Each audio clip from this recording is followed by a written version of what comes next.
everyone. We welcome you to another session of Kats Adda. I am Arnav Ganguly, Associate Director, Kats International. And today we have with us Ms. Swasini Haider. She is the diplomatic editor of The Hindu. Given that you cover diplomatic news and there is so much regional agreements that are happening across the globe, what is your take on the Indo-Pacific Economic Framework? Right, so everything is in its early stages because the IPEF was only launched in May, and from what we know, most of the discussions will happen after the launch, not before the launch.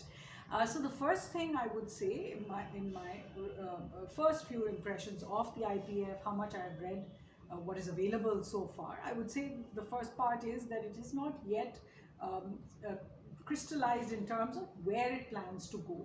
Obviously, a trade agreement is not on the cards right now. The US has made that very clear. But then what is it going to actually crystallize around? That is something very important because all the countries that are involved, the 10, 15 countries that are involved, are coming to it from different places and different, their own economic compulsions, their economic needs and all the rest. The second question is really how it is going to be different, and regardless of whether you say it's a trade agreement or not, people are going to compare it to the RCEP, which China is a part of, as well as the ASEAN countries and many of the countries who are in IPEF. So how is it going to be different in terms of the negotiations, in terms of the consultative process, and is the fact that all of these countries are members of the RCEP minus US and India, is that going to impact the progress of IPEF at a later date? So that's another question people have to ask. The third question, and I think this is a legitimate one, because the US has over the past decade changed its foreign policy stance quite a lot. In the old days, we always felt that the US, there was a continuity in its foreign policy. But in the last decade, what we've seen is that the US has, for example, gone into the Iran deal, got out of the Iran deal. Gone into climate change, the Paris Protocol, got out of it, then went back into it, pulled out of other multilateral fora. As far as the Indo-Pacific goes, the US has put a lot of effort into Quad.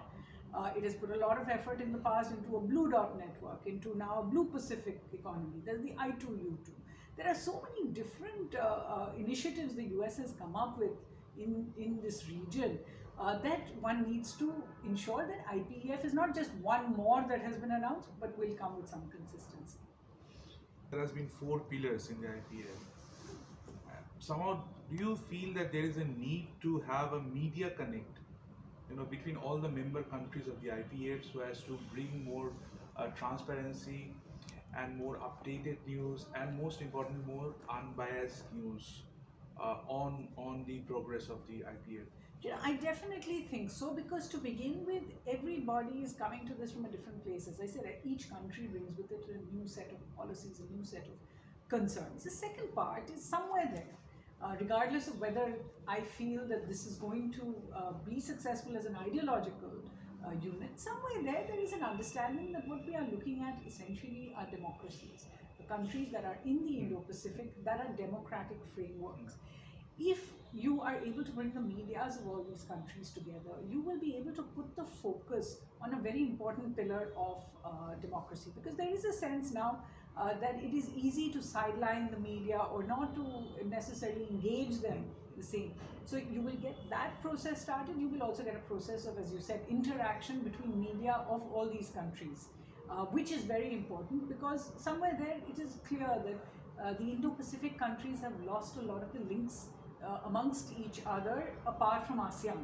So if you want to bring together a larger Indo-Pacific region, then you will have to rebuild these linkages. Thank you. I think with this, I'd like to thank Ms. Heather for being with us today. Thank you. Thank you, and I hope we can discuss this issue once we know more about IPEF. Sure, sure.